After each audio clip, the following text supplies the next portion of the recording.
Hi friends, welcome to my channel Apoorva Reddy. అందరూ ఎలా ఉన్నారు? బాగున్నారా? నేనైతే బాగున్నాను. ఇదైతే మా అమ్మాయి 10th పబ్లిక్ ఫస్ట్ రోజు. చూస్తున్నారు కదా పిల్లలందరూ ఎంత హ్యాపీగా ఉన్నారో. ఫస్ట్ మ్యాథ్స్ ఎగ్జామ్ కదండి, చాలా హ్యాపీగా వెళ్ళడం. పాపం వచ్చేటప్పుడైతే ఏదో కొంచెం డల్గా వచ్చారు, కానీ మిగతా ఎగ్జామ్స్ అన్నీ అయితే చాలా అంటే చాలా బాగా రాస్తున్నాను అన్నది మా అమ్మాయి. మా అమ్మాయితో పాటు వాళ్ళ ఫ్రెండ్స్ కూడా. స్వీట్ మెమరీగా ఉంటుంది కదా ఫ్యూచర్లో చూసుకోవడానికని జస్ట్ అలా ఒక క్లిప్ యాడ్ చేశాను అనమాట.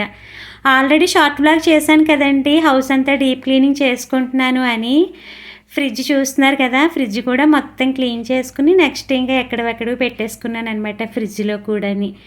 హౌస్ క్లీనింగ్ చేయడం ఏమో కానీ నా పరిస్థితి ఎలా ఉందంటే, ఒక బెలూన్లో గాలి తీసేస్తే ఎలా ఉంటుంది అలా ఉందన్నమాట నా పరిస్థితి.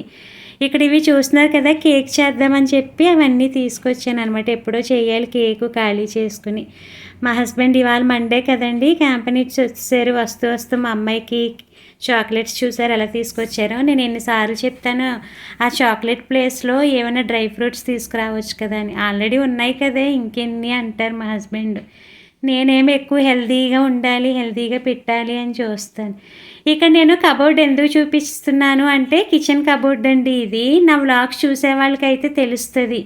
నేను ఆ కబోర్డ్లో కొన్ని ఎక్స్ట్రా కంటైనర్స్ అన్నవి పెట్టాను. అవి ఏంటి అన్నది మీరు కామెంట్ చేయండి. ఇక్కడైతే మార్నింగ్ ఇంకా బ్రేక్ఫాస్ట్ కింద పెసరట్టు వేసాను. పెసరట్టు అంటే పెసరపప్పు ఉంటుంది కదండి, అదనమాట. యాక్చువల్గా అయితే నిన్న నానబెట్టానండి, నిన్న మార్నింగ్ వేద్దాం కదా అని. మొన్న నైట్ నానబెట్టాను, నిన్న మార్నింగ్ బ్రేక్ఫాస్ట్ కింద వేద్దామని. ఇంకా ఓపిక లేక అలా వదిలేసాను, ఫ్రిడ్జ్లో పెట్టేసానులేండి. అవి ఇవాళ మార్నింగ్ వేసాను అనమాట.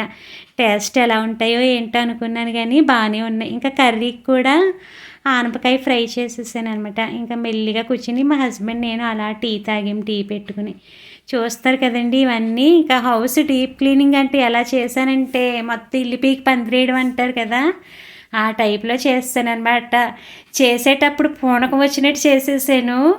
మొత్తం చెయ్యడం అయిపోయి ఇల్లు సర్దాలి అనే టయానికైతే చెప్పాను కదండి ఆల్రెడీ, ఒక బెలూన్లో గాలి తీస్తే ఎలా ఉంటుందో అలా అయిపోయిందనమాట నా పరిస్థితి. అంతే ఫ్రెండ్స్, బాయ్.